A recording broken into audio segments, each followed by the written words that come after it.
So, good morning, everyone. Today, we are going to study a new topic that is known as the array. So, first of all, in this lecture, we are going to cover the following things that are the array notations and representations, and manipulating array elements, what are the multidimensional arrays, and the character arrays and strings. So, first of all, what an array is. So, first, before studying the array, what an array is, we are going to discuss the scenario where the arrays can be used. Let's suppose you have to store the marks of 100 students. So, there are two ways for storing the marks of 100 students.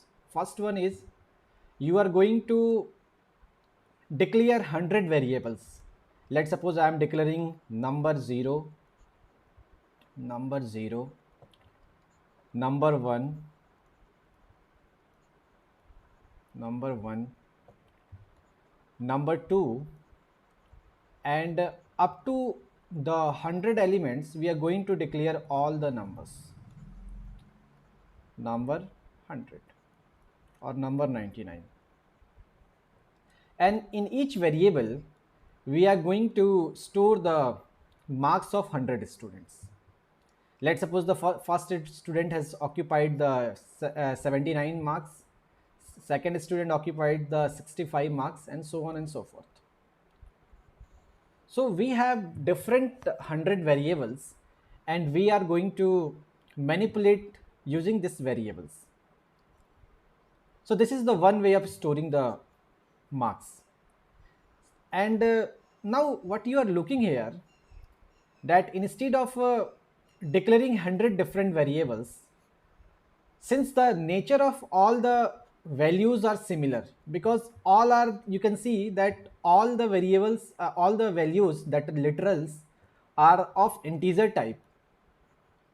Okay, and that's why when the nature of this variable are similar, we can use a second approach that is known as the array approach. So what we are going to do, we are going to declare one array variable, and in this array variable we have the numbers like this, numbers 0, numbers 1, and here the indexes are in front of you. So let's suppose we have an array variable, and this array variable is something like a block, and this block has 100 different boxes. This block has 100 different boxes, and in each of these boxes we can store one variable. Let's suppose the first element is 79, second element is 65, third element is 84, and the last element I am supposing that it is 100, or not 100, 95. So what the concept here is, here we are going to declare only one variable instead of number 0, number 1, number 2. Since the digits are different here, you can see, so these variables are different. Then what we are going to do, we are going to declare a single variable that is called the number, and each element of this number has an index. Let's suppose here the index is 0, here the index is 1, here the index is 2, and this is the index number 99, right?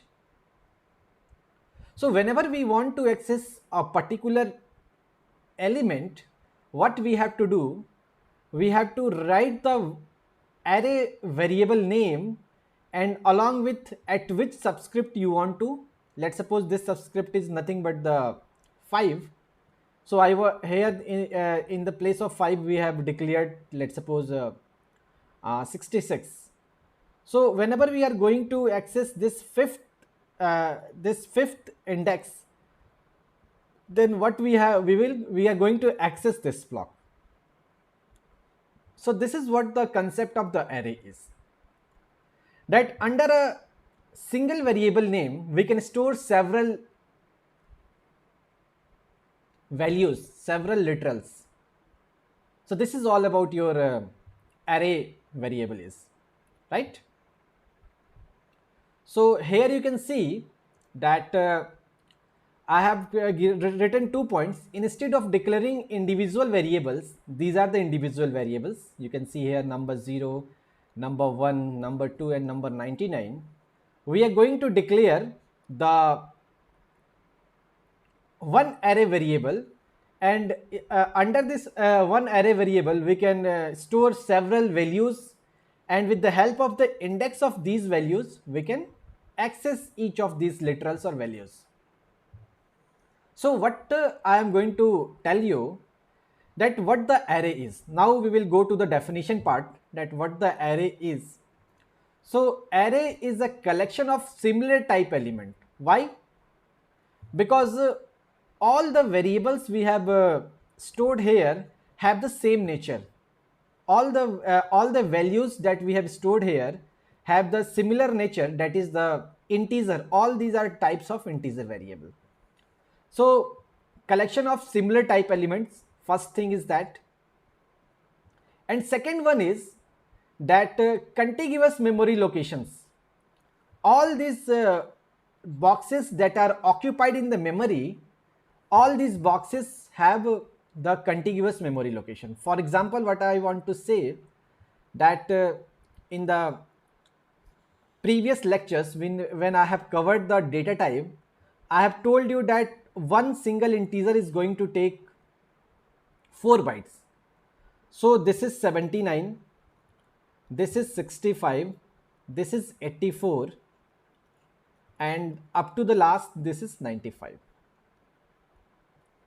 So what I am telling you, that let's suppose if the address of first variable is 100, then obviously the address of the second variable is 104. I am supposing that the each integer is taking the 4 byte. Again the third variable will take, third value will be stored at the 108, and the last value will be 495, something like that. So what I'm telling you, that this is justifying that whatever the address you are going to print is nothing but the 100, 104, 108 and 495. Now the last the last point is, each specific element in the array is accessed by index. I have told you that whenever you are going to access the fifth index, you have to write number 5. So you will going to access each of the element here. So I am going to justify all these things with the programming scenario. So before going to the programming scenario, I have to, how to declare the array, I have to cover it. So whenever we are going to declare the array in C, you have to use this syntax. First one is, what is the type of array? What is the array name, that is the variable name, and what is the size? And this size must be inside this parenthesis. So for example, whenever I am writing int marks 10, int marks 10. So what its meaning is, that we have a variable name, array variable name. Why array variable? Because we have used this bracket here. We have used this bracket here. That's why it is a array variable name. So I have a marks variable, marks array variable, and it is capable of storing only integer values. And now we have 10 boxes here. We have 10 boxes here.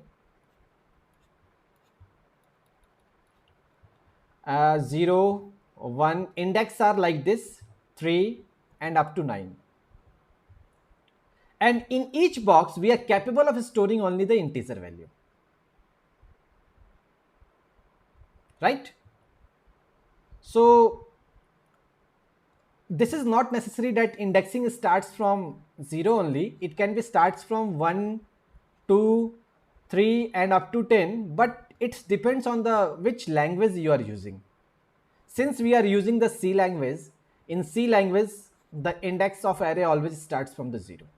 One thing you have to remember it, that in C language the index of the array always starts from the 0, right? So you can store any number. Let's suppose the marks of the first student is 79, 65, 76 and 62, and the last one is 95, let's suppose. Now I want to access this element. Then what we have to do, we have to write printf %d and marks of which index it is, third index, marks of 3. We have to close the parenthesis and so on and so forth. So this is what we are going to access, the third index, and the content of third index is 62. So this printf is going to print this 62. So all these things I have explained here, that the type can be any valid C type. It can be double, it can be integer, it can be float, it can be character, it can be boolean, anything is possible. Whatever the C programming is going to support the inbuilt data type. Not only inbuilt, but you can also define your own data type. I will tell you later that how the user can define its own data type. Okay. So here we have written double balance 10, means we have a balance array variable of double type, and it is going to store the 10 values inside it. So it can store the 10 double numbers and it can hold it inside it, right? So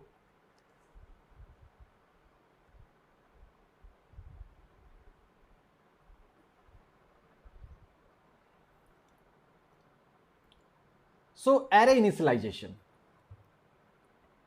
So in the when we have studied the variable, I've told you that we can initialize the variable in this way. Int a is equals to 5. What its meaning is, we are going to declare the variable as well as initialize the variable, and the initialization is with the 5. The content of this variable a is nothing but 5. So in the similar way, we can initialize the array. So initialization of, there are several ways in which the array can be initialized. So initialization of all specified memory location. So what I am going to tell you, that we have written here int a5. What its meaning is that we have a array variable whose name is a, and it has 5 boxes, and we have initialized each boxes with some specific value. Now the first box, that is the 0th index, will be initialized with 10. Second box, that is 1, will be initialized with 20. Third box, that is index number 2, will be initialized with 30. 3 will be initialized with 40, and 4 will be initialized with 50. So this initialization is correct, and all the values inside the curly braces will be sequentially stored in each of the boxes.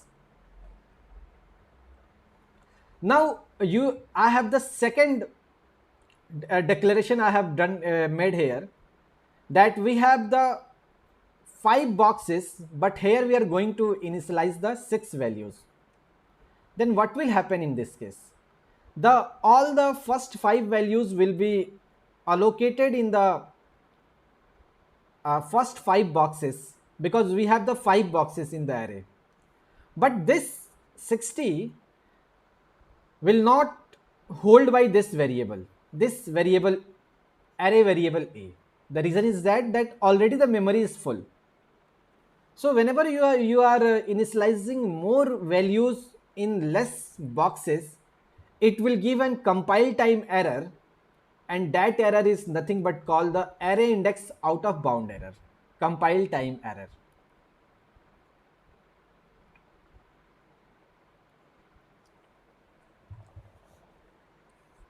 Now the second one is that we can do the partial initialization of the array. Now what is the partial initialization? We have 5 boxes. We have 5 boxes and only 2 boxes we have initialized with some specific values, and rest of the boxes we have remain empty. Now when it is not initialized, it will be automatically initialized by some garbage values, depending on whether you have declared this array as a global variable or the local variable, right? So this partial initialization is possible here, that we have 5 boxes but first 2 boxes are only initialized and rest of the boxes we have remain empty. Now initialization without size. Till now we have initialized with size because we have given the size explicitly in the array variable. But this initialization is also possible. Whenever you are initialized in this way, it's meaning that the compiler will automatically assume that here is only the 5 elements. So what will happen? A box of 5, array of 5 boxes will be created and all the values will be stored here. And implicitly the compiler will assume that the size of this array will be 5 because we have given here only the 5 values. If we have given here the 6 values, then implicitly the compiler will assume that it is the size 6. So this is all about the array initializations. So string initialization I will tell you later, that when I will tell you the string initialization in the last of this lecture. So we can initialize the array at the runtime as well. All this initialization has been done at the compile time. That at the compile time the values are given explicitly to the array. But we can also do the runtime compilation, runtime initialization with the help of scanf. We have when the program will be executed, at that time this scanf will hold until you place these 3 values, and when all the 3 values will be given, subsequently all the programs will be executed. So this is what called the runtime initialization. So as soon as you write in your program int x3, what will happen? That an array of size 3 will be created in your memory. So let's suppose we have the 3 elements and each element is of size 4, then all these 3 elements will be of size 12. So how will justify all this? Let's see in the program.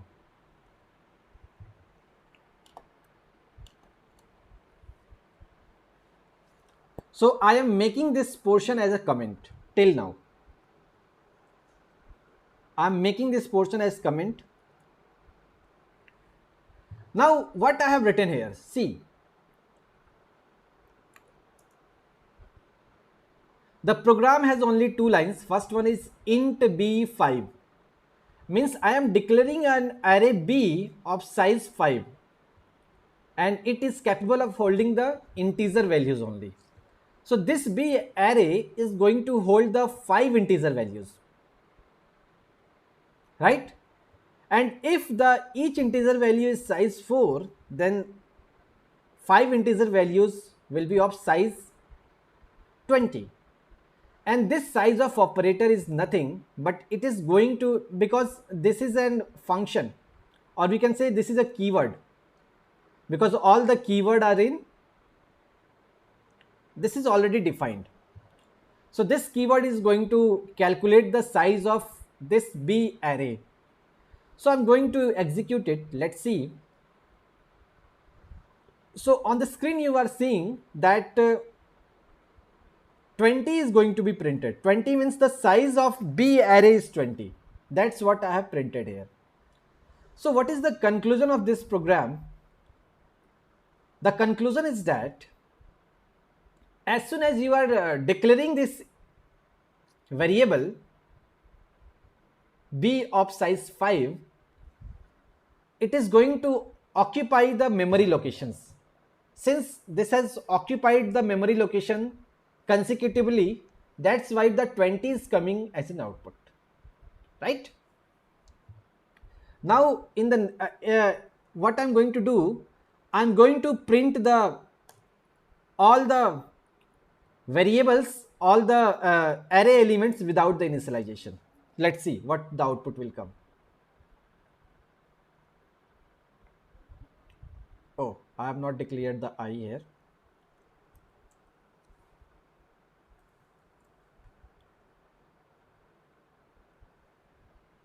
Let's see.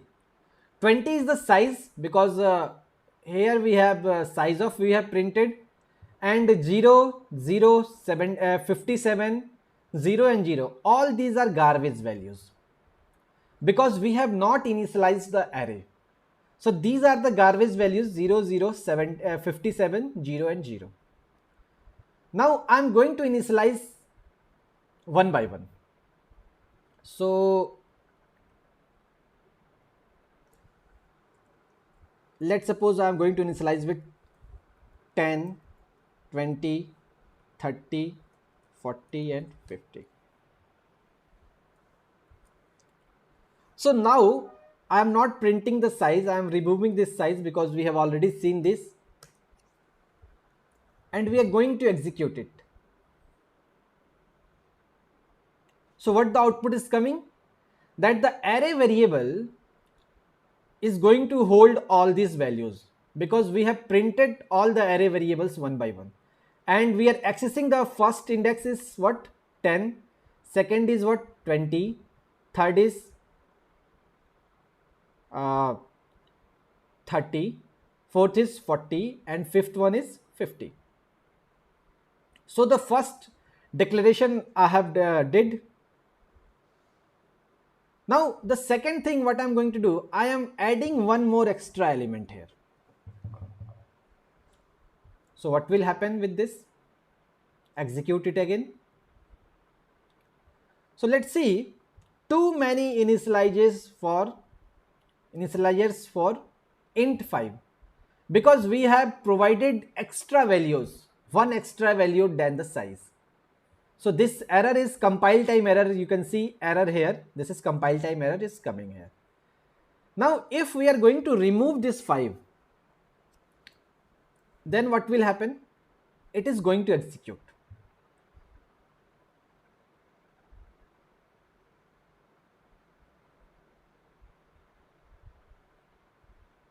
We have to print up to the 6 here because we have initializes the size with 6. So what you are looking here, 10, 20, 30, 40, 50 and 60, all the values are going to be printed.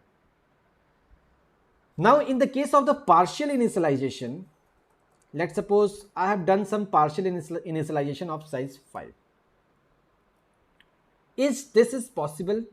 Let's see. This is possible. That 10 and 20 are coming as a first and second index, and rest are as the 0, 0, 0, 0. So this is possible. So the partial initialization is possible in this case. So all the things we have covered here. Now let's move to the next slide.